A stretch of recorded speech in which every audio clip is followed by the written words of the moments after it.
Hi, I'm Justin Galuccio, better known as Justin Talks Puppets, and you're watching a podcast where nostalgia comes alive.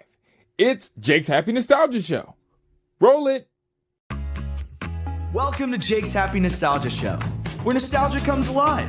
Join Jake and his friends on a journey through pop culture of the past, where they interview professionals in the worlds of acting, directing, writing, puppeteering, and so much more.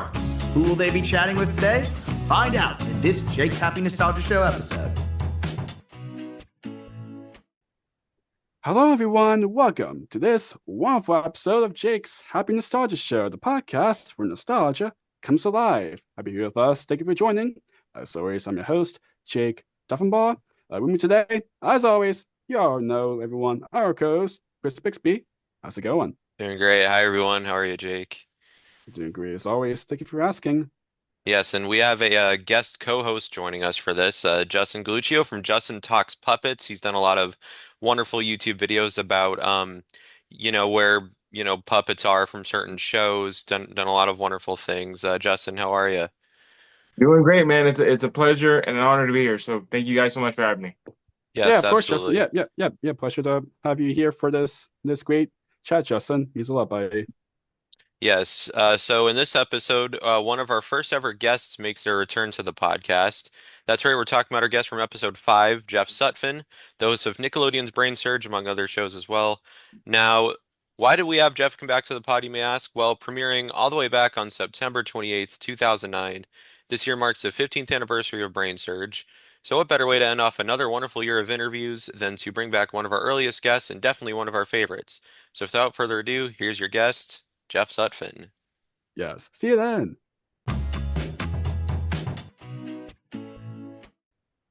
Hello, everyone. Welcome to Jake's Happy Nostalgia Show, the podcast where nostalgia comes alive. Yes, we're very pleased. Well, first of all, we have a guest co-host joining us for this episode, Justin Galuccio from Justin Talks Puppets. How are you? Doing great, doing great. Thank you guys for having me on the show. Longtime follower and fan. So very happy to be here. Thank you guys for having me. Yeah, of course, Yes, Justin. Yeah, absolutely. But yeah, glad for you to be here. absolutely. And for our interview today, we're celebrating the 15th anniversary of BrainSurge by welcoming back one of our earliest guests, Jeff Sutphen. Jeff, welcome back. Happy to have you here again. Oh, thanks for having me. It's always a pleasure to talk to you guys. Yes, Yeah, likewise. he was well. He was well. Yeah. And also, and I don't know if you know this, Jeff, but now and everyone watching and listening, but Justin was actually a Brainiac on the show No many years way. ago. Wow. Yep. How'd Yep. you do? Not too bad. Made it close all the way till the end, and then well, not the end. I got beat with one of the memory game challenges. The So knockout round? yeah, knockout round. There you My, go. yep. Hey, Yep. you did better than I could have ever done. I helped make a lot of those puzzles. I would review the puzzles multiple times right up to going out on the stage to say, here's your first puzzle. And then I would watch the puzzles and still get them wrong. So the fact that you made it all the way to the knockout round, you've already won as far as I'm concerned. Well, thank you Hooray for you, thank Justin. Right? Yes. Yay! No, thank you thank you for being an amazing host, and you made it so welcoming on the show as a contestant. So everybody had fun. It was never like This so is serious. awesome because here's the thing. What's great besides being able to come back and do this podcast, to have you here who is a contestant, a Brainiac, like I rarely, if ever, meet people who are on the show. So like for me, this is awesome because I That's want to great. know, like what the experience was like for you because, for me, I go out there and I shoot my mouth off and send people down a brain drain and slime someone at the end of the day, hopefully. Yeah. But as far as a contestant, so like, can I ask you a few questions? Yeah. Yeah. Oh yeah. Okay. So when you get there, how beforehand do they prep you at all? Do you go through and get like some sample puzzles, or are you just going in blind? Well, let me back up. What season were you on? Do you know? So I got it right here. I got my little cheat sheet. Season 2, Okay. episode 213. 2:13. Okay, so Everybody, season two. every So you got to watch at least one season on TV, so you understood how the game was played. Do you think exactly. that helped you? Yes, and Nickelodeon, like, games.com at the time. You guys, or let's say you guys, but Nickelodeon had like a little game, contestant game where you could play the different Nickelodeon games, SpongeBob, all this other stuff. But Brain Surge was one of the you could do like a little puzzle, a little challenge, and Right. on the Yeah. Yeah. Yeah. side, I remember on the that. Yeah. side was the little thing of like, hey, if you want to be on the show, here's where to apply. So So, that's how so that's how you applied through yeah. because you were playing online. Okay, now walk me through that process. How did you? So you clicked on the link, you entered in your information. Your parents said, "Yes, of course, Justin, you can do this," and then go from there. Yeah, so the funny thing is I didn't tell my mom that I actually wanted to apply. I applied and then told her later, and she was like, "Okay, I guess we're doing this. Yeah, I guess we're doing this." Because my background is a child actor, Okay, so doing stuff like that, auditioning for stuff, and then I didn't think anything of it. She honestly thought, yeah, we'll go audition because we live close near LA. We're in the LA area, so it's not.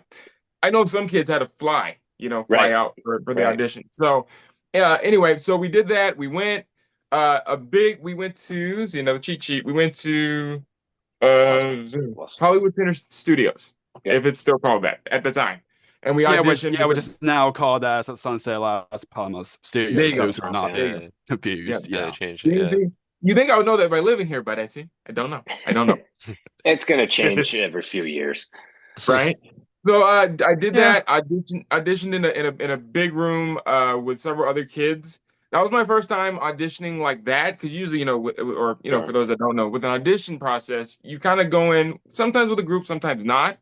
So it was this big studio warehouse that we were in, and parents were in there, kids were in there, and they're hyping us up. They're telling us, "Oh, who could do the best SpongeBob?" Laugh and all this other crazy stuff to get you kind of just comfortable for the audition.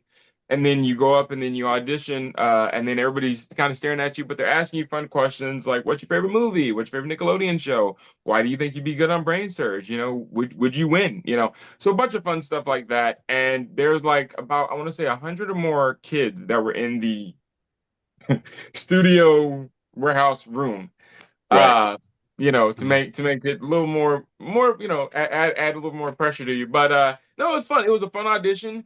And then later on got the call back or got to like I got the job and or to be a contestant on the show. And it was a blast. It was a blast. Cool. I remember Yeah. every I'm once in a sure. while, like the casting people would show me like I think like the first time we were gonna do like a twins episode where the contestants were either twin brothers or twin sisters, Right. or twin brother sister, and there was these twin boys. And at the end of the interview, because like you said, they would just pepper them with questions. And at the end, they said, "Any last words?" To the twin boys, and they just kind of like looked at each other, and the one looks back at the camera and goes, "Bananas." So I was like, I saw that, and I said, "We're book these guys right now." Yeah, that sounds like a lot of fun. Yeah. Right. It always helped. I feel like it I'm always helped sure. if you stood out as you had a unique talent because they would also, Jeff, as you know, you guys would use that on the show. So I got asked what my hobby was, my talent was, and I believe I said I was a puppeteer. So that kind of helped. Yep. There you Yep. go. Yes. Yeah. Uh-huh. Yeah. Yeah. I'm sure. Yeah. I mean, I'm sure it was. Yeah, I'm sure it was a lot of fun, as I can imagine. But of course, we will get to that a little bit more to it later on. But yeah, Chris, take it where you're about to say. Yeah. So Sorry, I hijacked the interview there. no, I it's was You, just good. you, I you're curious. mean, good, Jeff. No Like worries like at I said, all. I don't get to see that side of it, so it's always there cool you to meet go. a I mean, contestant. essentially, you Yeah. are one of two guests technically in this episode, so makes sense. So Yeah. to start this off, for those who I guess paid no attention to what we were talking about for the past couple minutes, could you tell our audience, I guess, a bit about yourself and the work that you do? Me Yeah, or Justin? Because you. Justin, I think Justin's far more interesting than I am. I mean, he's got No, a no, great no. toy collection behind him, and he's a puppeteer. I hosted game shows at one point in time in my life. No, I guess for all you playing along at home, um, I'm Jeff. I had a pretty lengthy career at Nickelodeon as a part-time superhero and game show host. At one point, I was on You Pick Live. I hosted BrainSurge and later on Figure It Out, as well as another show on ABC called 101 Ways to Leave a Game Show and tons of other specials and years of Kids Choice Awards and stuff like that. But um, yeah, it was never a planned thing. It was kind of something I fell into by accident and ended up really enjoying it, having a good time. And now I get to do this and relive my game show days with the true fans. Absolutely. Yeah. Yeah, of course, absolutely. What was it like, being back on the show to talk about, more with Brain Search, celebrate, 50th anniversary. It's crazy because it's guys like you, and there was like a handful of others, like I said, the true fans, the ones that, it was so special. Like I would have had no idea that this was 15 years that the show had been, done. And that's like something that's like, wow, holy crap, I can't believe it's been that long. But it's you guys who have kept the legacy of the show alive and all those fun stories and reminding me of stuff that I'm like, oh crap, I totally forgot about that. And that was a really cool moment. So it's super awesome to be back here to talk about the 15 years, now that Brain Surge has, since we've locked ourselves out of the studio. That's what I always tell people. Like, when's it coming back? Oh, we locked the key in the studio. No one has an extra set. But it's a ride, right? At or was a ride at the Mall of mall. America. Yeah, they did that for a bit. It might still be there. I'm not sure, Yeah, I think a lot but of the old rides are still there, which is interesting because most, attractions and stuff by now they probably would have gotten rid of some of their old rides. But no, Nickelodeon Universe still has a lot of their old ones, so it's kind of interesting. I say if they get rid of if they decide to change or if they have changed it, Jeff, that sign, that brain surge sign in front of the ride belongs to you. You I'll you get take to it. I'll take it. I got the perfect place. It'll go right above my bed. There you go. There you go. perfect. So, so now in terms of like, I guess going back to the beginnings on Brain Surge, how did you kind of land the hosting role for that show? Well, at that point, I'd been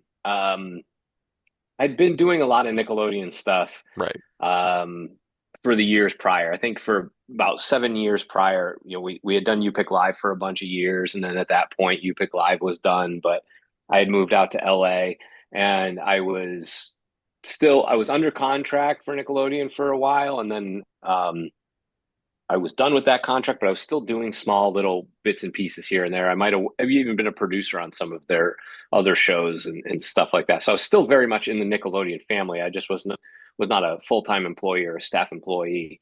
Right. And so they called and said, "Hey, we're going to do this game show. We're really going to kind of get back to the this is going to be kind of a throwback to the old Nickelodeon game shows like Double Dare that helped really launch the channel. And those are the shows that I watched when I was growing up. Double Dare was like that was my thing. Oh So yeah, it was I was huge. like, oh Yeah. yeah, it's amazing. Like I'd love to be considered. And so at first I kind of felt a little weird about it. Like you're asking me to audition. Like I've been on your channel for 7 years. You know what you're getting with me. There was so and I wasn't insulted by it, but I was kind of like, well, wait a minute. Like I was a little thrown by not that I expected it to be handed to me, but I was kind of like, what more are you like? My work ethic, who I am, what I do, what I'm capable of. So I was like, all right, let's do it. And I went through, I think it was like I had to do 3 auditions. The first one, which went well, and then they called me back. And it's always really hard when you go do these auditions because it's not like an acting audition where you're pretending to be a character and there's a scene and you can have to, visualize stuff. This was, as a host, your host auditions generally are, hey, they give you copy like, here's the setup of the show. Welcome to Brain Surge, the only show that every game show says, welcome to insert title, the only game show where blah, blah, blah, blah, blah. It's almost uniform across the board. So they usually give you like the top of the show to see if you can explain what the game show is and set up the game. And then they'll usually give you like one puzzle or one question or one thing, and they'll have someone play along with you. And that's someone on the production that has done this every day, all day for hours. So that person is burned. They have no spontaneity. They're just going through the motions. They're giving the same answer that they've given for hours. And then you usually do some either like a throw to a commercial or, hey, thanks for watching. We'll see you tomorrow. It's generally very short, concise. They want to see if you can carry. And then the big part is, can you play the game with the person? Can you carry that person? And like I said, that becomes the hardest part, because anyone can memorize copy. Anyone can read copy off a cue card. You really got to show if you understand the gameplay and what you can bring to the gameplay.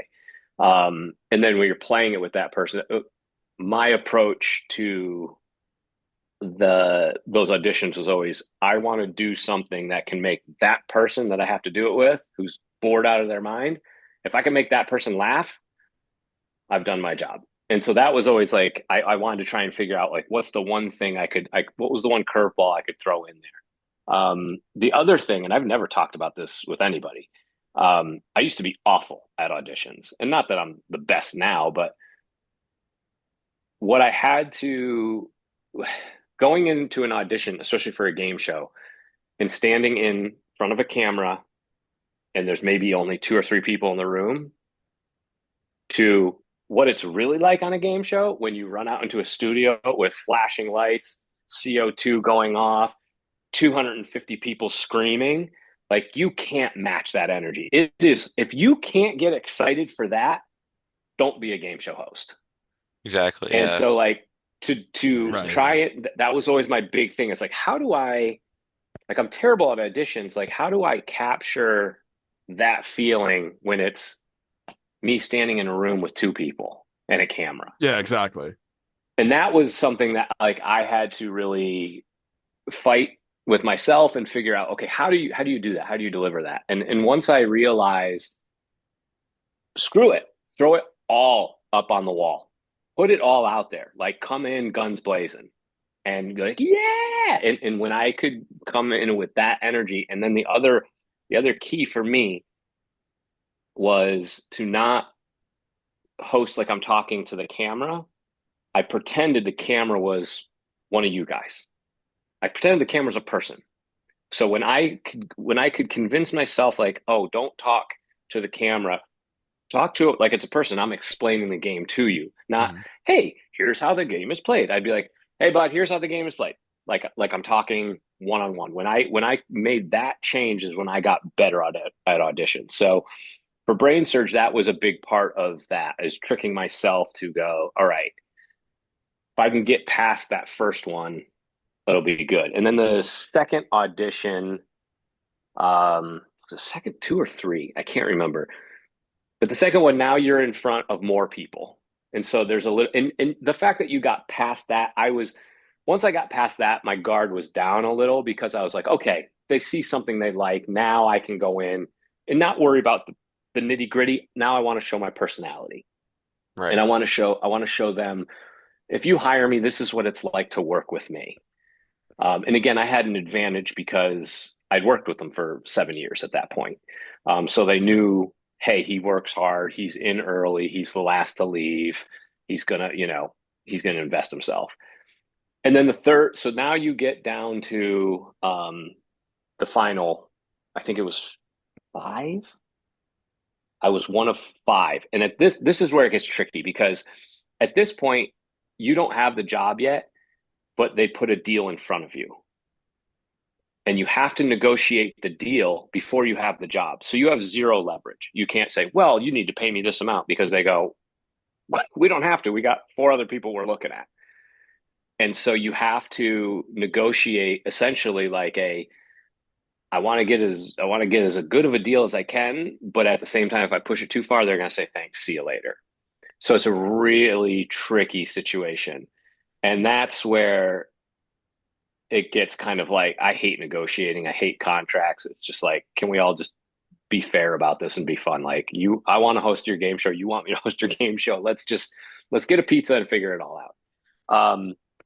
The other part that was really tricky about this, the last audition, is you got called, and it was same thing. You got called to the studio. So now you're in the studio. There's no set, but at least they've got like a real camera set up. They've got some lights. They brought some kids in.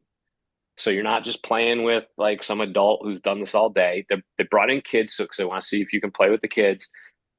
And they actually have some sample puzzle material stuff. So now it feels a little more real. So I don't have to trick myself so much of like, hey, pretend you're in this big environment because you now are. So that was good. The part that was awful was one of the other 5 people was a close friend of mine. And so we both knew we were in the running. We were both comparing notes and talking back and Oh forth. my God. We both showed up to the audition at the same time. You're sitting in the waiting room. So so you're making, and then we had made plans to go to dinner the next night Oh because he wow. was from New York. So he flew in. And so the next day they called me and said, you got the job. I was like, awesome. And I said, has anyone else been told? And they're like, no. So don't. I said, all right, well, I'm going to see Mark tonight. And they're like, don't say anything. And I was like, oh my God. So like I went to dinner with my friend. I had just been told I got the job.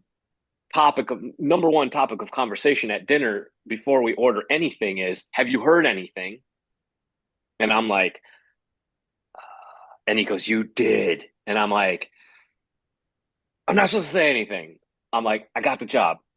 And he was like, and he was excited because it was a good friend. And it was like, we both had a mutual feeling of like, if I'm going to lose the job, it better be to you.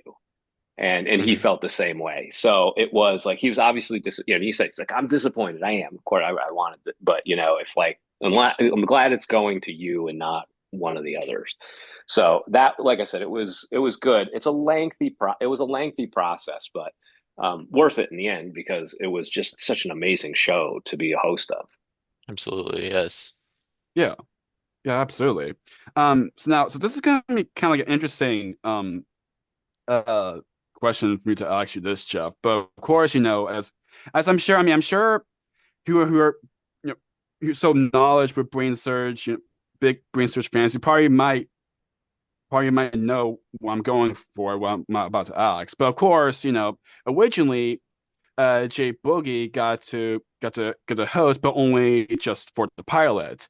So I'm kind of like as a kind of like a host perspective, like does he actually like know like how different the pilot was from like how the actual show was like how like when it Not came only does he 100%. know, hold on 2 seconds. They showed me the pilot before, like when I got the job. Hold on, where is it? Oh, I'm wasting everybody's time here. Long story short, You're I good. work with Jay Boogie. I see him every day. So again, Oh, here was a person who I've worked with in the past, but like now, I work with on a daily basis. We went to lunch yesterday. So it's one of those things like it's always every once in a while he'll still be like, yeah, well, you stole brain search from me. And he's obviously joking, but yeah, he did show me I did get to see the pilot after I got the job. Oh, And I cool. was aware that he was the host going into it because again, we had been working together at Nickelodeon for a bunch of years. Jay Boogie is a phenomenal talent. He's an amazing host. His hosting style is 100% different from mine. I can't host how he hosts, just like he can't host how I host. We're two very different styles. So in the years past, we used to host Kids Choice Awards, Orange Carpet pre-shows together, and it hmm was a great pairing because like he could be more stand up straight man, and I was more of the silly idiot. So, and just this past Thanksgiving a few weeks ago, we both live in Charlotte, North Carolina now, and we hosted the Charlotte Thanksgiving Eve parade. Oh, So it's cool. really cool. I mean, we still get to work together. We Nice. still host, and he's still rock solid, and he's still really great at what he does. Real Awesome. quick, if I That's might great. interject, since we're talking about hosting, Jeff, do you think that's like It's gonna sound weird. Do you think that's like a Nickelodeon trait that they want realism from the host or the host of the show? Like I feel like the same with Steve from Blue's Clues. They Sure. wanted realism instead of Yeah. you talking down to the kid or down to the audience. Like you said, you treated it like it It was a friend. Yeah. that's a great question, Justin, and very observant too, because like one of the things that they always kind of the general tone that they always would say if you weren't hitting what they wanted was they said, "We want you to be the cooler older brother." That was their way of describing that, it's like, yes, you're older, you're in charge, but you're not the stick in the mud, you're not the teacher. We want you to be the cool brother that like they would still want to play with, but when it comes down to it, you can go, no, no, hold up, hold up. Here's how we're going to do this. So Gotcha. that was always kind of the tonality that they would say, bring this approach to. And what's really interesting, how you said you don't talk down to them, you talk to them. That was something that just came natural to me. Like I always looked at kids, and even on You Pick Live, I never looked at them. I was like, I don't think at times adults give kids enough credit for what they get and what they don't get. And I think if you talk to them normal, you get normal responses. If you're like, "Oh, hey, aren't you cute?" Like they're going to respond to the way you talk to them. So if you're like, "Hey, buddy, what's up?" Like one of the things I used to is like, "Hey, what's up? You drink coffee?" They're like, "No." Like that's the response you want from a 7-year old. Like, I don't drink coffee. That's my dad drinks coffee. And now we're in a conversation that your guard is down, and we're just being goofy. Right. And Exactly. Right. now, like I've Yeah. broken that down. We can talk here. And again, I'm not talking down. Like I'm legitimately curious. Like, hey, what's the last movie you saw in the movie theater?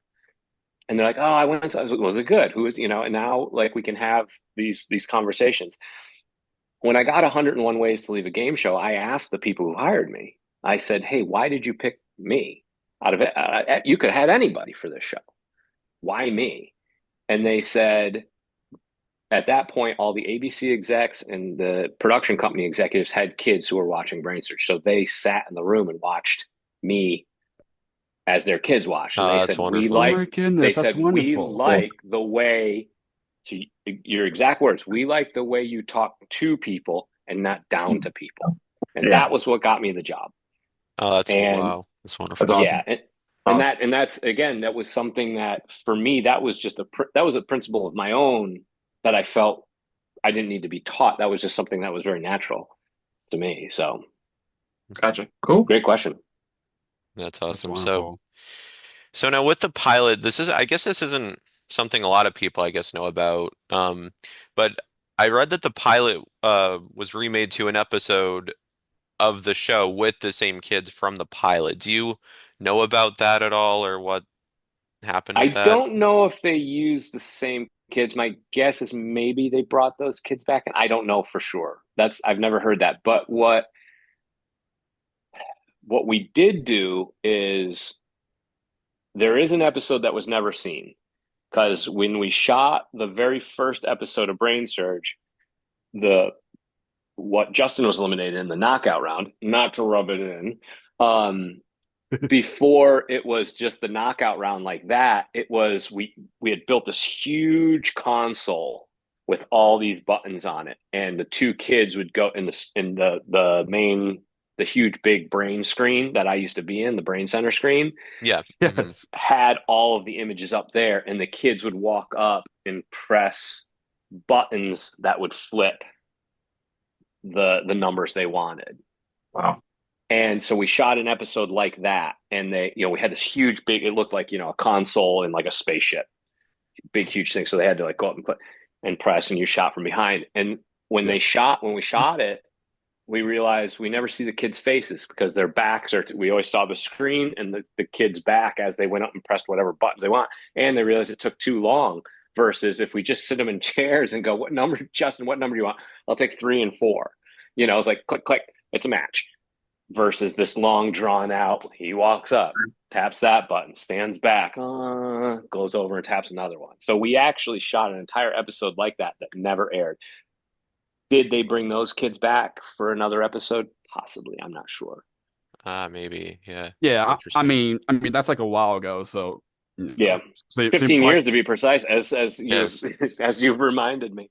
yeah, Yes, right. because like right, because like if that would have happened, because he done so many episodes, he was like, did they were all of them return or something? Because you done so much, you Right. just like Yeah. you kind of just forgot. So yeah, it That's the happens. only time it's happened though, 120 too. episodes, but Is who's counting? right. Yeah. Yeah, Exactly. yeah.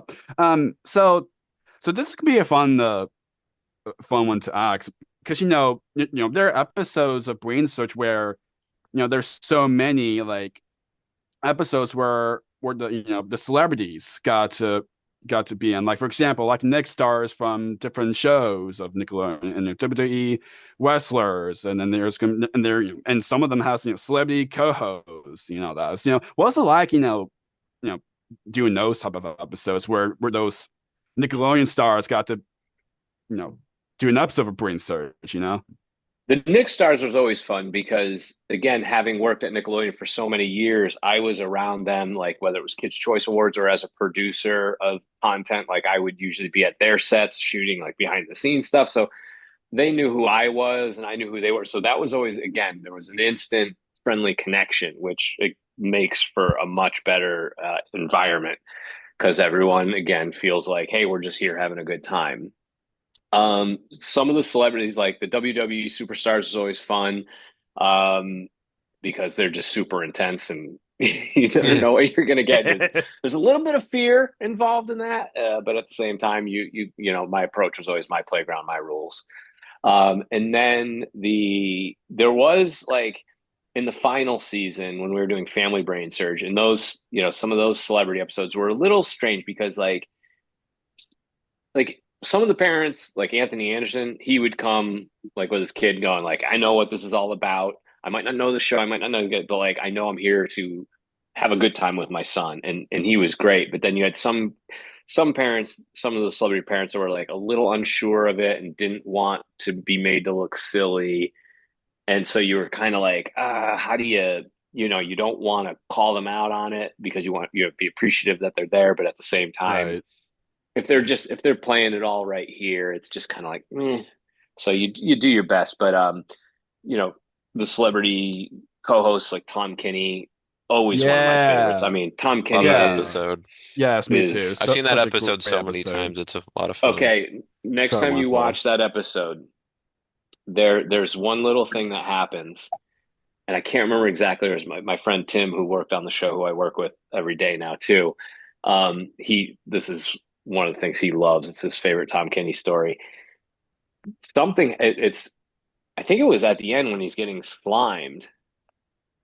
At one point, you see him like there's like something on the side of his face that's like glistening, and it's catching the light.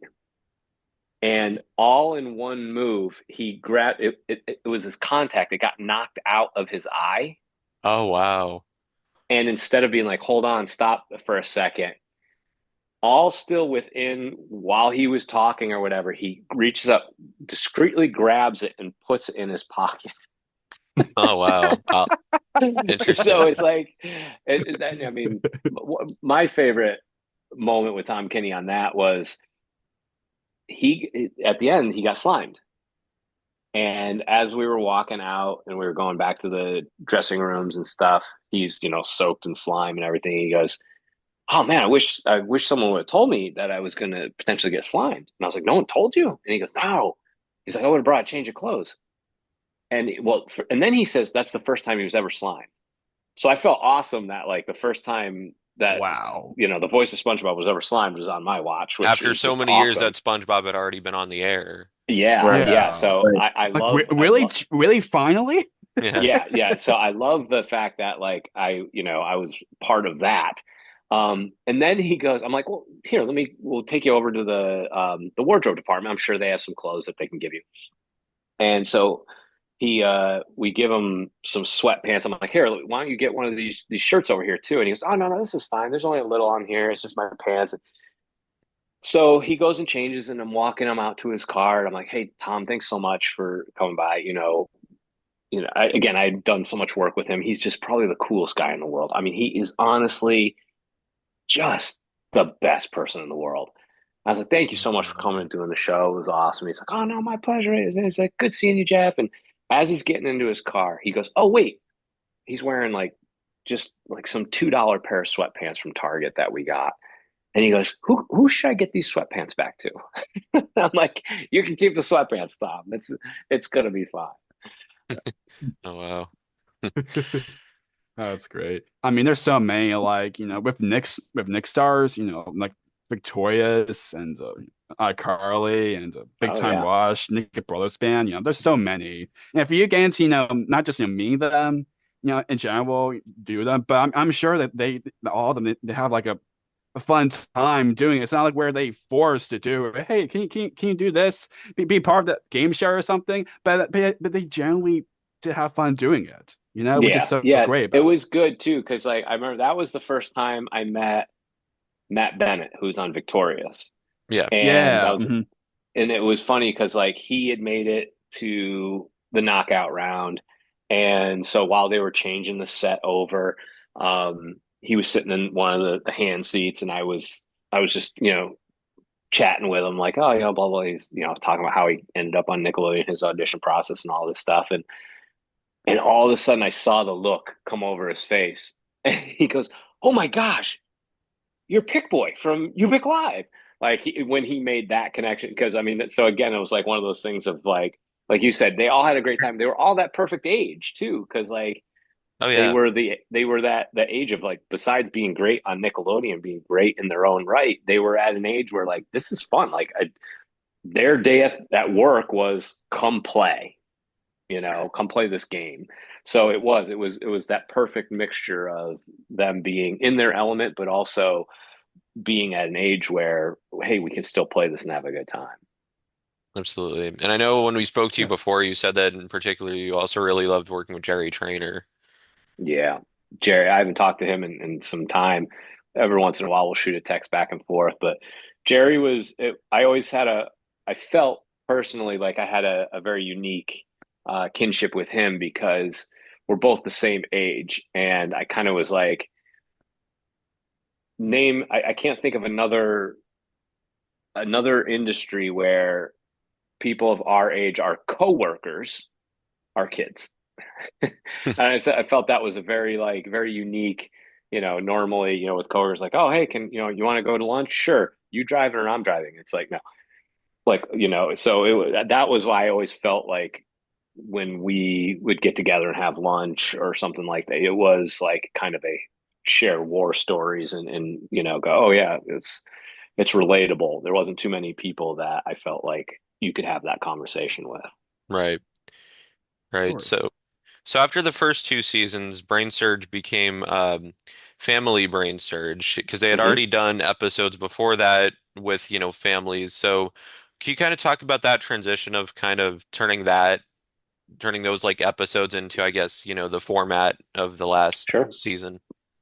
Sure. I mean, as you pointed out, we got to season three and they decided they wanted to make a family brain surgeon. The plan was that they were moving a bunch of stuff around on the channel and they wanted to take Brain Surge, turn it to Family Brain Surge, but bring it over to Nick at Night because they were going to rebrand Nick at Night and kind of make it its own thing and its own destination. And the way they positioned it to me was that this was going to kind of be their flagship show as they made this transition for Nick at Night.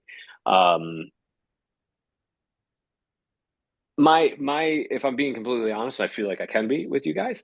Um, as much as Yeah. I was excited to do another season of Brain Surge, I felt making it Family Brain Surge kind of stripped away some of its uniqueness. I always took pride in the fact that this was a game show for kids that only kids could be on. We gave them something unique. Like kids loved Fear Factor, kids loved Wipeout, but kids couldn't be on Wipeout. Kids couldn't be on Fear Right, Factor. definitely not. Yeah. Justin loved Brain Surge. Justin played Brain Surge online. Justin could aspire to be on Brain Surge. Justin clicked the button. Justin became a contestant. That's how it happened. He had that ability. He didn't have to beat out any adults or anything like that. So we gave Brain Search to me was exclusively for kids. So when we made it Family Brain Search, I felt personally I was a little disappointed by the fact that we were now allowing adults into the playground. While there were Makes sense. still Yeah. rules about it, the parent could help the kid, but the kid still had to be the one to answer. The kid still had to be the driving force, which I get, and of Right. course, it's kids first. But I kind of felt like, oh, we took one of the things I felt was very special, and we pulled it out. Um, it didn't affect the way I hosted the show. I still came at it 100%. I was still excited to do it. Um, it changed up the gameplay a little. Like, I think Justin, refresh me. In round one, did we have six puzzles? Yeah, yeah, yeah, And then in Family BrainSurge, I think we only had five. I think we had five, maybe even four. yeah. Right. Because I know because you had five sets of, families because Right, there wasn't right. Yeah, so six. it used to be six, so we knocked it down to five because of space. Yeah. And then you had the number of puzzles went down to um, we dropped the number of puzzles, so we had to lose content. And then the floor was the same. Only difference is you alternated, right? It alternated. The parent had to do a pattern, then the kid had to do a pattern. Yeah. Hmm. Yeah, I I think think it, Yeah. I think it so. went. Yeah. I think it went kid, parent, kid. Yeah. The kid did the 4x4, the parent did the 5x5, and the kid had to do the 6x6, if I'm not mistaken. If you can do all Right. three paths in 90 seconds or less, here's what you could win. Um, and then, of course, the addition of the brain trust. I liked that, that you could Yeah. Yeah. bring family members and they were in the audience. I always was asking if we could get the audience more involved. Like I loved having live audience there. What are Yeah. ways, like I used to do some of the throws to commercial and bumps from the audience. Like I'd sit in with the audience. I always wanted to be, I love the audience. I love the live audience. Um, Oh yeah. so that was, like I said, at the end of the day, it was still super fun. Um, you know, Sending adults down the brain drain, nothing wrong with that. Nothing at all. Right. Yeah. Yeah.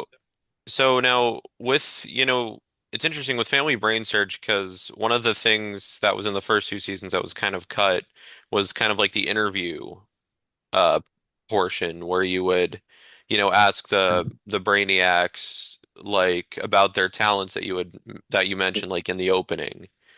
So was there like a specific reason like why that was cut?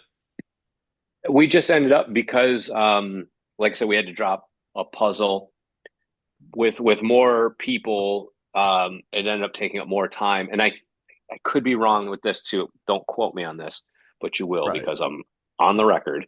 Um, I think the move to Nick at Night when we were at Nickelodeon, I think we had something like 24 minutes, and the other six was commercial. When we moved to Nick at Night, I think we dropped down to 22 minutes Okay. and 8 minutes. So Right. we had to make up time in the show. So that Yeah, was because the time is like the time constraints, you just yeah, can't do all of right, that in 22 right. minutes. Yeah, Yeah, exactly. I think that might have been part of the reason, but don't run hot to the press with that one. Right. Right. Yeah. I mean, Another that's thing a too. while ago too. Yeah, another thing too, Jeff, that you mentioned about again, I could see probably why. Well, brain surge about you guys caring about the kids. It really showed not only in the show, but my mom I think ended up asking another person that was on the set at the time, like how do you guys bring in the kids to the audience, the people in the audience? And I believe she was told that you guys would bus in kids from like local schools to be in the audience as well. Yeah, there's a few ways we would go about it. Like we would do stuff with like Boys and Girls Clubs of America. We would do stuff from Yeah. schools. Sometimes, depending on the day we were shooting, it might be hard. You might go through a casting service and cast the audience. Like in the older days of Nick, when Nickelodeon, when they were on the Universal lot in Florida, it was real easy to get an audience because you walked out, you kicked open the doors, walked out into the theme park, and you're like, "Hey, you want to see a Nickelodeon show? Get recorded." They're like, "Yeah, let's go." Free, boom. You could just, I mean, literally open the doors, go you, and you could fill the bleachers like that. With That's something like Brain crazy. Surge, when you had, I think our audience was around 200 people every day. And Well, then keep in mind we shoot 5 shows a day. So you have multiple audiences. So you go bring in one audience, shoot 2 episodes, break for lunch, clear that audience, bring in another audience and shoot 3 episodes. So I think we would do 2 audiences a day. So, oh my 500, gosh. you're you're Wow. you're cycling 500 kids and families through that, and that's Wow. just audience. Now you go, oh, you've got 6 contestants, and the contestants are most likely with parents, at least one. So that's 12 people. So you have all these different departments that run. Hey, you have a department that just runs audience. You have a department that just runs prizing. You have a department that just runs contestants. Um, you know, puzzles. Even the gameplay is broken down into teams. You have the round one team, the round two team, the round round three didn't have its own team because it was just randomly programmed for the floor. But still, you got a bunch of people. It's a big undertaking. A lot of people to make that. And I I'm sure. just Justin will probably know this. When you're sitting in the hand chair, do you know how it moved? There's if my memory serves correctly, isn't there a person back there going like this? Unless I'm probably remembering No, incorrectly, you're but 100%. There's a person that they set up a pulley system that ran up and down under the stage that pulled the chair forward. So you'd have 2 people, one on one side of the rope and another person on the other side of the rope. If you pulled down on this side of the rope, the chair would come back. And then if they pulled down on this side of the rope, the chair would go forward. So we would, when you count Ah. them in, they would go, all right, here we go, 5 seconds to round two, 4, 3, chairs, 2, CO2, which was the big cannons Right. doing Yeah. that. So you would Yeah. have, Okay. Uh-huh. everyone would call it off in 5 seconds. 5, 4, 3 is chairs, 2 is cannons, 1, someone points to me. Welcome back to BrainSurge as the chairs are going, and it's just people backstage going like this with ropes to make it move in and out. Interesting. Wow. it was an awesome time, and I just remember being told, "Hold on tightly." Yeah. Oh yeah. Then Yes, well, that was yes. that Where was the big Jeff said, "If you hold on tight, like he really means it. Oh, Hold, yeah. hold yeah. tight because Sit. That he was might that was a fall." big So, Yeah, that was a big part of when you gave your answer, sit and hold. And I was told you got to make sure you reinforce hold because when they yank that chair, it goes fast and you fall off. I don't think we ever had anyone fall off, thank goodness. I know. Yeah. I mean, that's like a mini ride. Yeah, I and the, know. and the Oh, guy yeah, the yep, guys back yep. there on those ropes, they were no joke. They were big dudes. Oh Mhm. Yeah. my God. Right. Yeah. Yeah, I can imagine. So I know it might be kind of like a difficult question to ask because, of course, Brain Surge has only, just three usual, gameplays in every episode, of course. I mean, I'm sure with goes with, favorite wise, like do you have any favorite levels out of the three? The gameplays or Um, the floor to me was the most exciting because you were against the clock, because it was, like I said, I would always see. I helped write the puzzles. I practiced the puzzles. I helped write the level 2 stories. I practiced them. I voiced them, so I knew those. The floor to me was the only thing that I never saw in advance. The Mm. patterns because I didn't need to. Um, but I loved that thrill of, oh man, being able to look back and seeing that time and going, all right, but if you want that, like, and that was the thing is I get legitimately all the stuff you see. I'm not an actor. I can't act my way out of a paper bag. That excitement's genuine because I was like, I want to see this win. I want to see this go down. I want to see that like buzzer beater moment. Like, and so when that stuff happens, like I would go absolutely bananas. And everyone's like, "Oh, you do such a good job." I'm like, "I'm not doing a good job, man. I'm just out there existing." Like you just can't, be you in the can't, moment? Yeah. right? You can't not get excited for that. Um, so I mean, I loved that. I mean, round three to me, was cool because at that point too, as much as the kid the contestant was like, there's still gameplay here and there's still big prizes to be won. I felt there was a little bit of a, hey, the pressure's off. You're already the brain search champion. This is just to become, this is icing on the cake. You're already the winner. And I don't think we ever had anyone go home empty handed. Like, they always beat the 4x4. So you were going to win at least one prize. Not that I would ever say that on camera to anybody, in the event that they don't. But like, everyone always won at least one. At the end of the day, I think if you counted it up, and I'm sure there's someone out there that has, I think we ended up having a pretty even 50-50 split of grand champion winners, like that won all three prizes, versus ones who didn't. And that, again, goes to a testament of how good our production team was and our game producers, because that's what you want.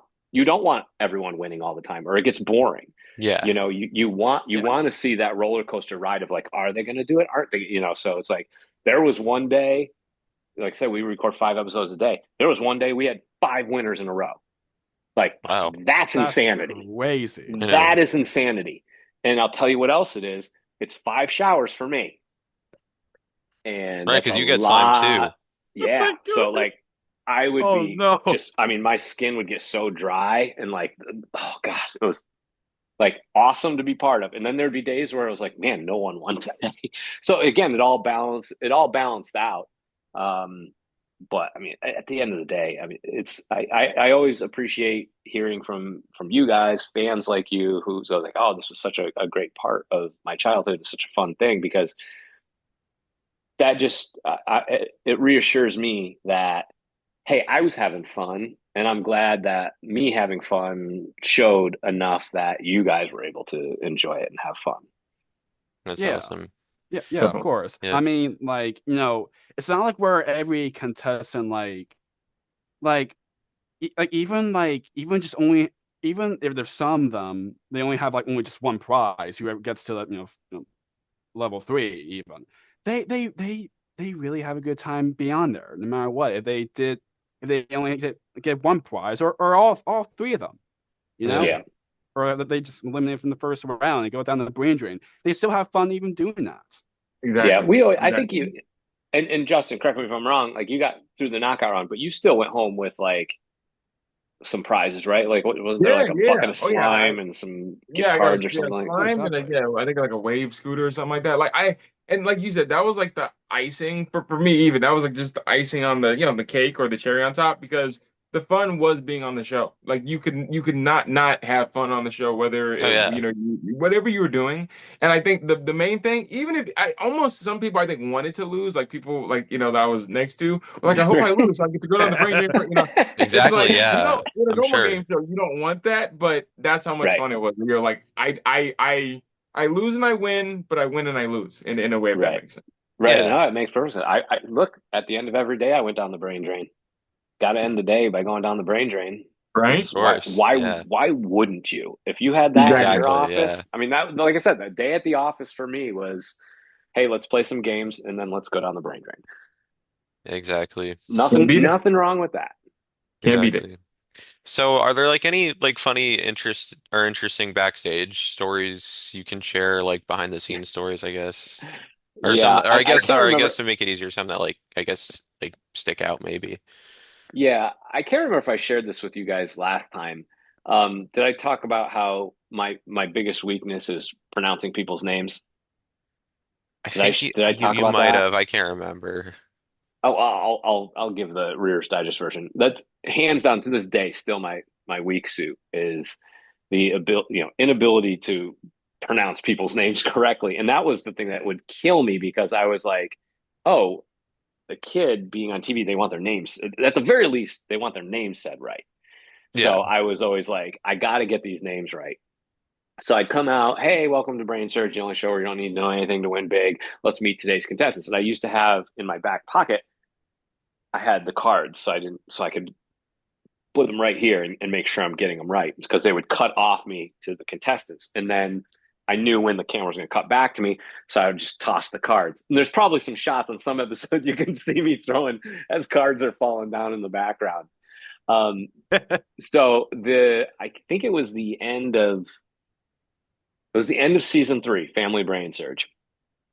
My friend Tim, who was supervisor producer on the show, every day we would go through the names. Hey, here are the family names, and he would write out phonetically on the card and everything like that, so I could try and get them right. I was always messing them up. We'd always have to do pickups.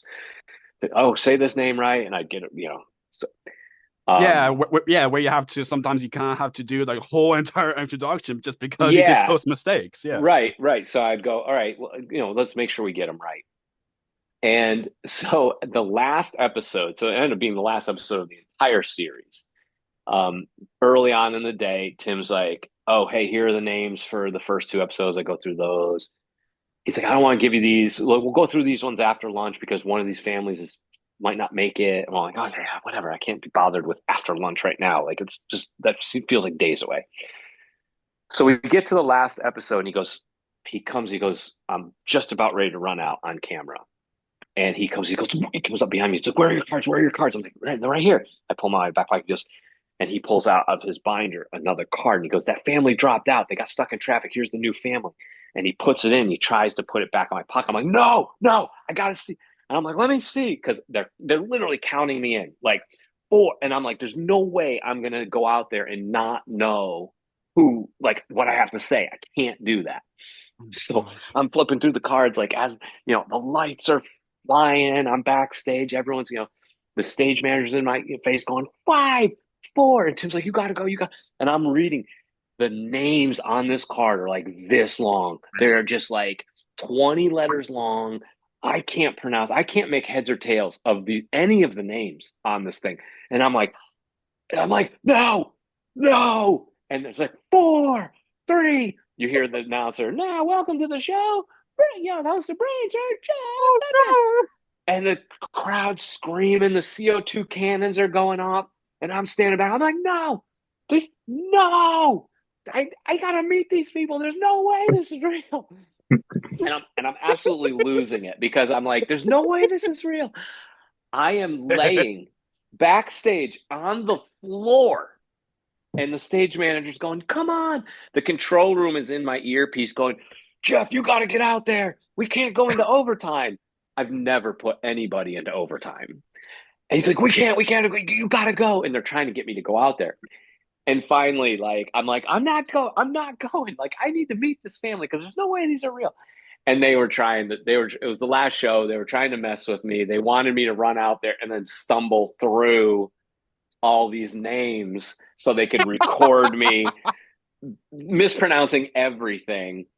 And it was played beautifully. Now, the comedy of all this is, besides that, it's a great story. And I was laughing so hard. I was in such a lather over the whole thing that they're like, all right, here we go, get ready." And so now they give me my cards back, and I'm like, they go 5, 4, 3, 2, 1.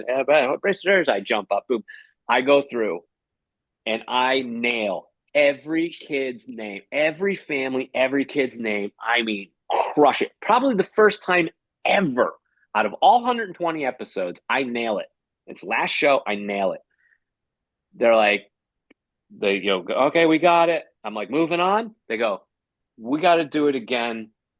You were so worked up. You were all sweaty." And you can see the sweat running down because they got me so worked up from before. I was like all You're all flushed and shiny. hot. Yeah. Yeah, so I had to do the whole thing again. But that Interesting. that Wow. that's one of my favorite brain surge stories. That's great. yeah. Wow, that's wild itself. Um, Classic. yeah.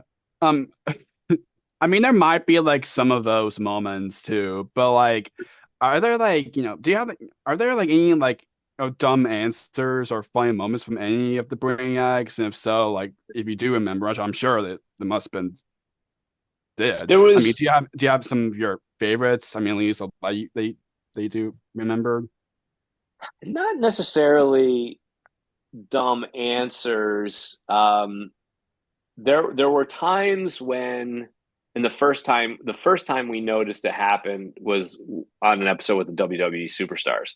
Um, it was the top four in round one moved on while the other two went down the brain drain.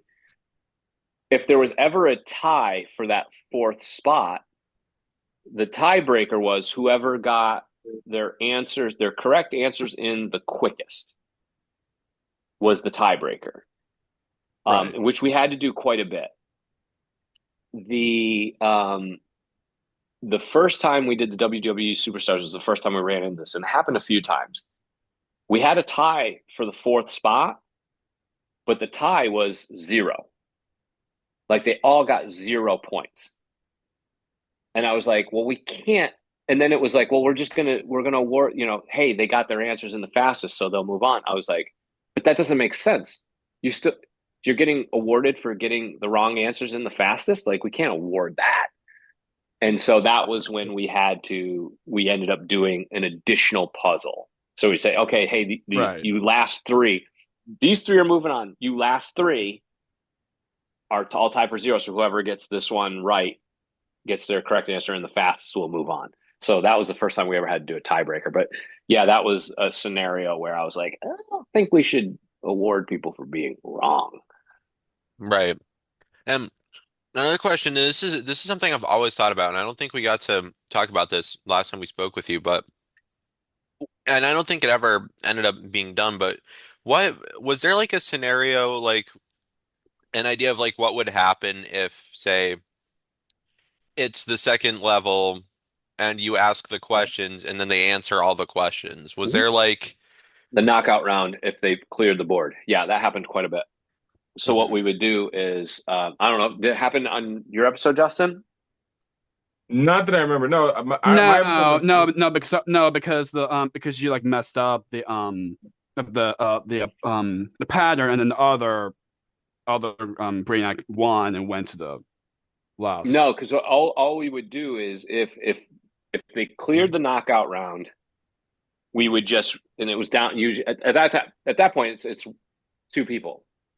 So if Yeah. if they what we would do is if they cleared it, we would just kill that whole thing, never show it, and just do it a whole nother one Oh, okay. until we got one, and no one Gotcha. is the wiser. And it's 100% fair because Oh yeah. they Yeah. went head to head and they no one lost, no one won. So we would say, hey, nice job, congratulations. We're going to reset the board, and you're never going to see that on air because we didn't have time to show two knockout rounds. So you just play it again. Mhm. Yeah. Yeah. Absolutely. Yeah. I mean, there might be like even some insane like moments, like even from that show, of course, where there's like one Brainiac who went to like kind of like in the way we already talked about already earlier with there are times where it gets like so it's like, oh my gosh, it's happening where one Brainiac, I forgot, I forgot, but I mean, either way, anyway, I mean, I think it only happened only one time, so I think you probably guys might know which one I'm talking about anyway. But there's like a one episode where one Brainiac went to the usual final round, and I remember like when that person Brainiac like did like complete the 6x6 in like less than a second. Yeah, there Oh was like yeah, less than a second left. there was a Yeah, few of those, and those ones were the best, man. When And hey, like you're five, four, three, yeah, two, and then at that last one, they finish it. yeah. The best ones were besides it being a buzzer beater was they hit the 5x5, get it, come back, go, congratulations, you now have the keyboard, the bike, you're playing now for the trip to whatever. But here's the thing: you gotta hit the 6x6, but you only have, and you could point up and be like, you only got 6 seconds, so Yeah. you're gonna have one shot at this. So look at it. You got one go at this, and we'd always show the pattern twice. And those ones where they get the buzzer beater on one shot, knowing like that pressure was like insane. And that's the other thing too is like when you would watch on TV, you're looking at it from a completely different angle. When you're on the Hmm. floor, it's going out from you. It's going boop, boop, boop, boop, boop, boop, and it's going out. You don't have the luxury of that high and wide where you could go, oh yeah, no, it's because I that's one of the things I'd always hear all the time. How come it's so hard? These kids like it's so easy when I'm at home. Every kid says, oh, it's so easy. I could see it just go. No, you go to your left. But when you are standing on the floor and it goes out Yeah, away from yeah, you, yeah. It's a whole it's a different another. it's a different ball game, man. Yep. It is a different ball game. Yeah, it's I from can imagine. Yeah. comparing to like actually like looking like just watching an episode, and then you actually doing it like yourself and Yeah. trying to memorize. It's a whole another experience Yeah. itself. One thing I like that they did too before, like your episode was going live or going on, we did a run through. So they would walk through the set. They would tell us, kind of a run through, a rundown. So we got like, almost not like a rehearsal, but you just got familiar with the set. So at least they didn't just throw Yeah. you in there and like, hey, here you go, swim. Yeah, I remember that they would do especially round one, they would bring everyone out, stand behind your podium, they'd adjust that camera, that gooseneck camera, Hmm. and then they would run. I think that we had like two or three test puzzles that we would run that, Right. were puzzles that we would use just for tests. We would never use them on the show. Gotcha. Now, I kind of want to ask about this as in the way, in the host perspective, the way how you know about it when you kind of first, how when you first got the part and then doing usual episodes and doing all these gameplays and all that. Do you have like any idea like how to like what was the idea like whenever any Brainiacs like didn't move on? So there's a little slide and you call it brain drain, of course, and and even as well with the round two where it's kind of a little tongue twister. Jeff's Jeff's big book book of of super super fantastic true fantastic chronicles of true truth that are chronicles of absolutely truth. true. Yes. There you go. Yeah. That one that I named.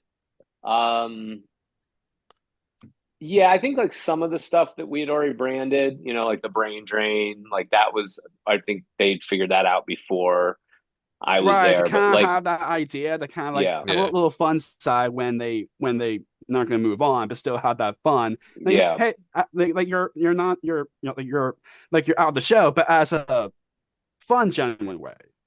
yeah. Yeah. No, that was that was always, as Justin pointed out, like you're never just going to walk out the door on a Nickelodeon show. We're gonna send you off Yeah. in grand fashion and have a good time with it. I mean, Of course. that was really how sliming became a good thing. Sliming became a winning thing because back in the day, and you can't do that on TV, you got slimed if you said, I don't know. So when you were asked a question, if you said, I don't know, you would get slimed. What was happening is what Justin said. People were saying, I hope I lose because I want to go down the brain drain. People wanted to get slimed. So they started saying, I don't Yes. know on purpose. And because of that, now all of a sudden you had gameplay that just was awful because contestants were saying, they made the decision going, let's make getting slimed the prize. Let's make slime the reward. And by doing that, now you have to get everything right to get that reward versus just Right. like, yeah. So that's interesting. Just I never knew that people would say like, hey, I hope I lose so I can go down the brain drain. Yeah, no, there were a couple of times. I mean, everybody was hoping to get slimed, even hoping to. I think Sure. people were happy to have a shirt, have a brain surge shirt, and be like, "This is awesome. This rocks." You're just like you said, living in the moment. So, Yeah. hey, it's all a win. Exactly. Yeah. And like even like even going down the brain drain, most of the time when you only like not moving on from the first round, hey, you're gonna get a bucket of slime. Exactly. You know? Right. Exactly. Like Yes. So you Yeah. still can I get didn't get a slime in bucket of some slime. way. You did not leave Oh, empty-handed. You did not leave empty-handed at all. What and even in the first round, the second round, yeah, you left with something, or you left with smelling like an orangey car soap. So That's right. It did have an orange smell, which is very strange. Yeah. yeah, because we know the brain drain, as we kind of already talked about, where like like it was all like kind of like a soap, kind of like a yeah, orangey Yeah. thing. Yeah. Yeah, we So just Right. would spray it through these nozzles so it all foam up. Yeah. Foam it. That's what they'd Yep. yell before we were about ready to do the brain drain. We Right. go. They'd yell, foam it. Yeah. roll it, which was So foam the much fun. slide, So roll much the fun. cameras, Yeah. Yeah. foam and roll. Hmm. Yeah.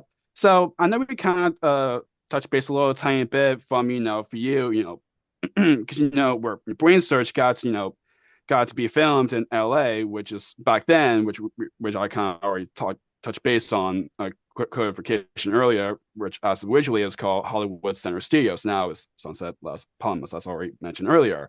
What's it like getting to film the show, in LA, your experience getting to be in that It's cool. location and getting to, yeah. Yeah, that uh, lot is a very is steeped in a lot of history. The very first season of I Love Lucy was shot on that Oh lot. wow. So they have plaques up that showed, like, hey, this is where, and they had all the old pictures and stuff like that. So it's a very iconic set. So to be part of, to be there and like, oh, this is so cool to be shooting in such a historical place. It was really cool. And then there was I think on the next stage over, definitely in season 2 and 3. Can't remember if one, but there was like Disney shows and stuff that shot there. So I think like We the were like Sweet on Life deck. of Zach and Cody was Hmm. next door, if I'm not Yeah. mistaken.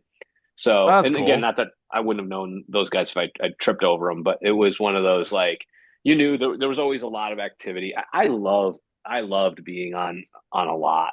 It was so cool. It was so fun to do that because it felt like all those behind the scenes shots you see in TV shows where like the guy carrying the horse, the fake horse head down there while the ladies with all the big feathers are walking through and people on Hmm. bicycles. It's Yep. just I mean it's not that far off. Oh yeah, It is. it's if you could imagine the scene from Big Fat Liar when Frankie Muniz and Amanda Bynes are walking down. Yeah, not I know it's Universal, but Right. same thing. Yeah, Yeah. Yeah. It's obviously heightened a little bit for those movies and stuff like that, but for the most part, it is, that's what it's like at those places where, everyone's doing something different and you never know what you're going to see. Exactly. Of So, course. so now turning the tables to you, Justin. Before becoming a Brainiac on the show, like when were you first like exposed to the show? just watching regular Nickelodeon with friends and family, and after school watching it constantly. Friends being like, I could do that. I know I could, win. I could win. I could get slimed, and I could win a vacation to somewhere awesome. So, I was always like, yeah, I don't know, maybe. I always was a shy person growing up, never an outgoing type of guy. So I think I surprised a lot of people when I was like, you know what, I'm gonna just try it and have fun and see what happens. There you go. Yeah, simple as Yeah. that. Yep. Yeah. Yeah. That's wonderful. I want to like kind of like touch base on like how I know how the way like grew up watching it was kind of the same way. Kind of like the same in the way answer with you, Justin, and I'm sure you'll say the same thing too, Chris. Where you know how I kind of first exposed watching Brain Search. I remember like most like probably after school and all. I remember like Yeah, watching Brain Search so many times. It's such a fun show to watch. yeah. Like Oh even yeah. No, before and even then, before like next usual show to come on that you're so excited. But oh, it's Brain Search. I'm excited to watch exactly. that. Exactly. And each episode was always interesting. You're always rooting for those kids or that kid. You were never like, oh man, and then you would scream at the TV when you're like, no, So I think that was like the coolest thing in the world. And again, I like I said, I felt like even more of an interaction was playing those Nickelodeon games online. That really was like a fun experience. You're like, hey, even if I'm never on the show, at least I get to, I get to kind of visualize how these puzzles, would you succeed, with these things. So Right. yeah, yeah, Absolutely. Even kind of you already talked about, you got to be on it, but even just as a one episode type of thing. But can you kind of like share like your memories of the show that kind of like stick out the most, if that makes any sense? so I remember the time when I was on, it was like head to head, it was boys versus girls. So I know that was like always an Oh interesting yeah, thing. those are always fun. Love those Yeah, Yeah, I episodes. loved yeah, me I too. loved seeing the Nick stars on there. Big WWE fan growing up, so that was like awesome. And Yeah, no, there's a lot of like head to head. I believe you guys had like a twins episode. Just like going back to like the first and second season. I watched it all the way through, but definitely there's just like little things. I don't know, it's just and hearing the stories of kids, whether it be their hobbies and talents. I think the one that I got to be a part of, the girl got chased by an alligator on a golf cart. I remember that was like a story that was shared. People just being able to do really cool things and share their talents, I think was also like another cherry on top. You got to share with the world what cool story or activity that you did. So it was cool always hearing those from, watching. So, It's yeah. awesome. Yeah, It's awesome. yeah. So now I know since being on the show, you've also collected some BrainSurge memorabilia. Would you mind showing off some of the Ooh, stuff? now we're talking. Hold on, hold on. Nothing too crazy. Nothing too crazy. Let me see. I bet you it's more than I have because I don't have anything. So my parents are very good at archiving everything that they've done, I've done growing up, like parents do. So this is not really, well, it's all paper. So there's an email that I got about auditioning, how to audition. Perhaps see you guys an actual picture of that, but where to audition, all that stuff. There's my little cheat sheet there. This was the live auditioning instructions. Nice. So explaining all that, Yeah. and then what times, they would be holding auditions and stuff like that. I swear to God, if you pull up Jeff's big book of Super Fantastic True Chronicles of I Truth, we're gonna be. wish this, but let's get to the cooler stuff. So Oh, All right. because I was a fetus at the time, the shirt had went through multiple washes and things like that. So the only thing that I still have mine. see, man, I have that. I have a piece of the shirt. So there's a piece Oh, and nice. the name tag. Don't mind this weird school Oh, ID that's pictures, but nice. Oh, you know what I That's have? cool. I don't have it here. I have the exit sign that hung over the brain drain. Right, I did see that that when one. we spoke with you last time. Yeah. Yeah, I have that. yeah. That's I think that and my brain search shirt, which I've cut the sleeves off because I got to show off. You got to show off those puppies right there. Right. Um, yeah, those are I think the only two things I've wanted Jeff's big book of Super Fantastic True Chronicles of Truth. They're absolutely I true. know when That's you literally wanted, like, I you kind of like know. had the idea. I was like, it's oh, locked up in the I want to keep Smithsonian. it. You're like the book it has my name in it. Can I just yeah. It's got Right, my name. yeah. It's got Exactly. all my handwritten notes. It's got every time I bet you your name is in there because when you made it to round two, I would always write the contestants' names on the side. So Oh my I gosh. if I couldn't see your name tag, I could scan I down and got you. go, Justin. Right, I yeah. didn't Yeah, know it. I did not think more things. So that's my little mini small sad collection. But yeah, yep. it's awesome. Thank you and your parents for collecting that stuff and holding on to it because it's always again. I don't get to see this stuff. I never get to have these sorts of interactions, so it's really cool to hear it from your perspective. But yeah, it's so interesting, Justin. Like, I want to try and go quick on this, but like, where like kind of during the audition process, where like they visually, because how you as a puppeteer, they kind of tell you about the hobbies, I'm a puppet, I want to be a puppeteer and all that stuff.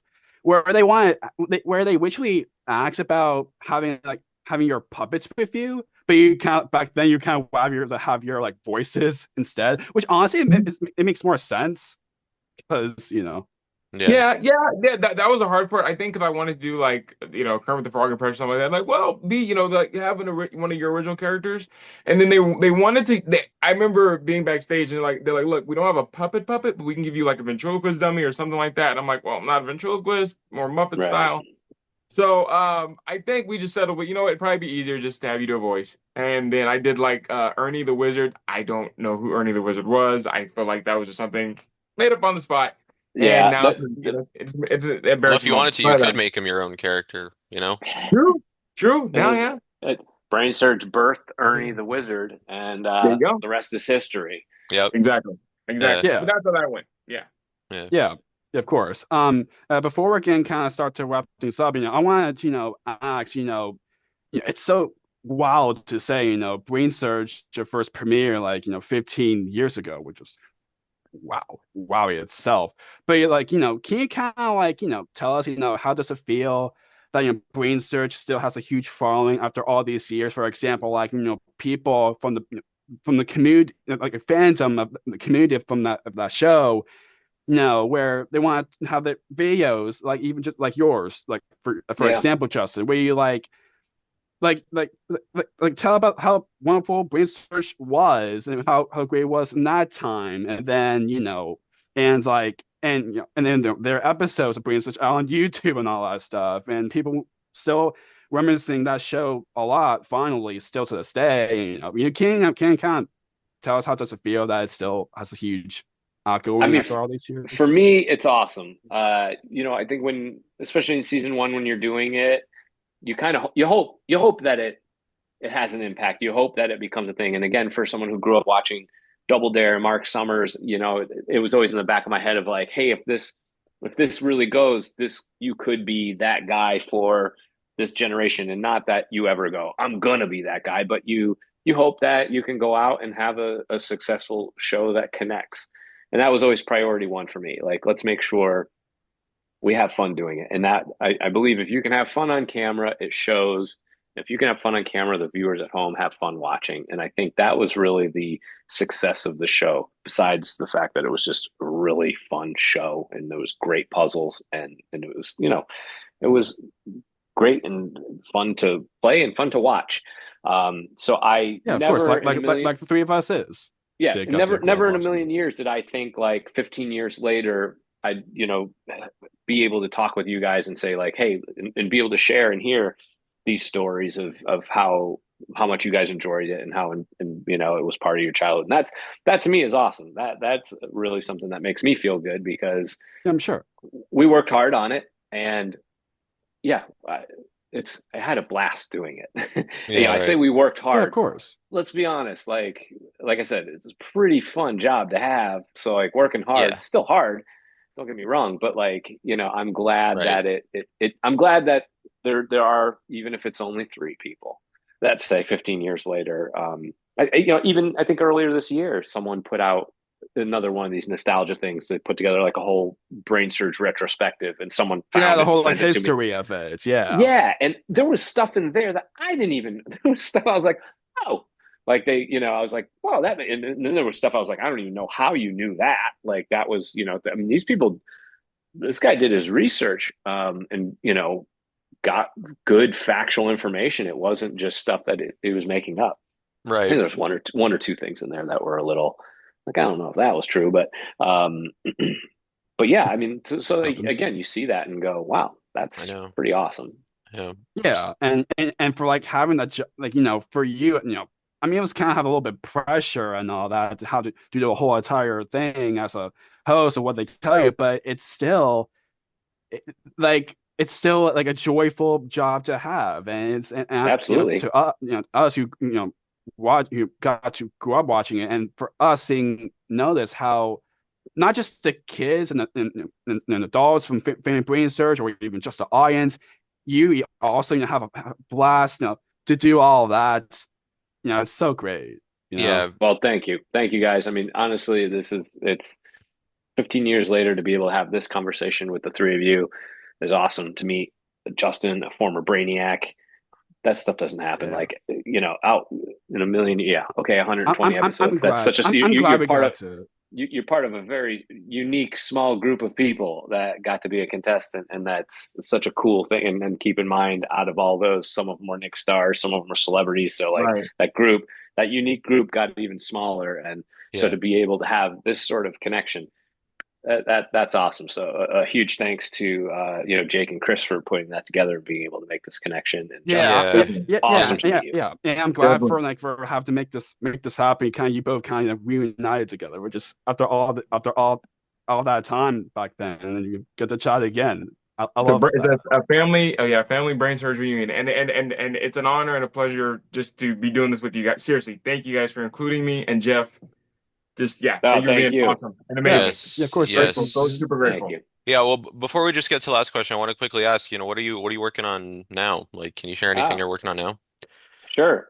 Me and my friend Tim, who I met on BrainSurge, we started a YouTube cartoon called Windy Weatherfoot, and Windy is the 7-year-old daughter of Mother Nature, and she's got a twin brother Walker, and they are learning their powers of nature. So we launched that online. We partnered with an animation studio. We're super proud of it. It's awesome. At the same time, we have launched a Roblox video game that goes along with it. So Nice. we're still building out a lot of the things. You can go play the game right now and explore all the different environments, but eventually we're adding quests in there. So like some of the stuff you see in the episodes where they go into the rainforest and go on an adventure, you'll be able to play that adventure in the game.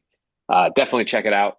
We've been working on it for about 2 years now, and there's some music videos that we made. There's little micro episodes that are anywhere from 2 to 5 minutes long, and really really proud of it. We took a lot of what we learned over the years working at Nickelodeon Nice. and are putting it all to good use. As someone who plays Roblox, I definitely love to Yeah, check me that out. too. Yeah, of check it course. out for Yeah, sure. yeah. Tell Yeah, everybody and you know. And like I said, if you go on the Windy Weatherfoot Roblox game, just know that there's still a ton of stuff. It's huge, vast environments because as the kids of Mother Nature, they can go to any environment through their house and stuff. But like they're we are adding a ton of stuff over the next few months. Where, like I said, you'll be able to go into the rainforest and do this. You'll be able to go into the Arctic and do this. Right now, you can go around and collect little things. But yeah, check it out. And then the next time I'm on your show, we'll talk about that. Nice, Yeah, absolutely. of course. We're down. Yeah, of course. We can. Yeah, we're absolutely. Yeah, we definitely be down to do it. And looking forward what's next in store with that and more down the line, of course. Yeah, so the last question that our guest co-host Justin is going to ask is the question we ask all of our guests at the end. Go ahead, Justin. So this show is about nostalgia and making nostalgia come alive. So Jeff, what does nostalgia or being nostalgic for something mean to you? I think nostalgia to me is having something that you can call on that makes you feel good. Absolutely. Whether that's something from a very immediate past or obviously in this case, a little further back, to look back on something and it makes you feel a certain way. It can be something you smell that triggers that feeling. That to me is nostalgia. It gives you a nice, warm, comfortable feeling. Absolutely. Thank you so much. 100% on. Well, Jeff, thank you so much for taking the time to be back on and talking about the 15th anniversary. I know, we had originally planned for this earlier and things kind of got rescheduled, but Yes, I'm glad we you. were finally able to make it happen. Oh, no one's more happy than me. Yes. Yeah, that's wonderful. Like I told you last time, as someone like, well, obviously the three of us, growing up watching BrainSurge, we, definitely appreciate always getting a chat with you. No, thank you guys. And like I said, always my pleasure to meet the true fans, and in this case, contestant slash fan. Yes, thank you so much, Jeff. Yeah, all right, guys, have a great night. You too. Yes, Enjoy your holidays. Merry Christmas. Merry Christmas. Bye, Jeff. Thanks again, Jeff, for this. Bye. And it's goodbye from us as well. We absolutely enjoyed our time having Jeff Sutphen back on the show. And thank you to Justin from Justin Talks Puppets for agreeing to be a guest co-host for this special occasion. But it's goodbye from us as well. Keep on the lookout for more wonderful interviews coming your way. And as always, what do we say, Jake? Keep nostalgia alive. Take care, everyone. See you next time. Take care. Bye. Thank you for tuning in to another wonderful Jake's Happy Nostalgia Show episode. Be sure to follow Jake and the Happy Nostalgia team on social media, check out our website, and stream the show wherever you find your favorite podcasts. And as always, remember to keep nostalgia alive. Bye-bye.